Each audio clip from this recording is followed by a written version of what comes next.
अरे बापू गण्या, जाणारे बापू गावामधून या बायासाठी खर्रा घेऊन आणजो. काऊन ह्या बाया माझ्या रिश्तेदार होत का? तुम्हाला रोजी भेटते ना? मा बकरा कसा बोलते? का झाला रे, आणलास तर तुला खर्रा घेऊन? पाये शांताबाई, तुझा पोरगा कटच नाही हाले आल्या. प्युअर शेतकरी आहे बाई माझा पोरगा. हो ना, एक खर्रा घेऊन आण म्हणलो तर असा करते, नागतोंड बनाडते बापा. आणि आपल्या माणसाला बाटली पाजालं. याच कारणानं बुडगे तुला कोणत्या गावाला नाही नेवशा लागत. हे निंदा रोवाच्या वक्तीच तुला सुचतेत का व एवढे भाल धंदे? करणं व पटपट काम. कन्या, माझ्यासाठी चॉकलेट घेऊन आणशील का?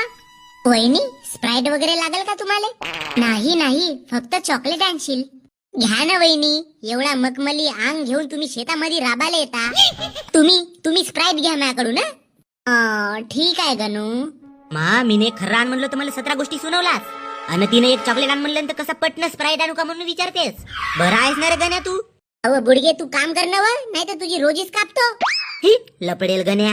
शांताबाई, तुझा पोरगा मस्त लपडेल आहे. वहिनी, थकले असाल तर थोडसा आराम करा तुम्ही. मी आता पटकन जाऊन स्प्राईट ने चॉकलेट घेऊन येतो तुमच्यासाठी. बुड्डीला तर माझ्यासोबत जलनच होते.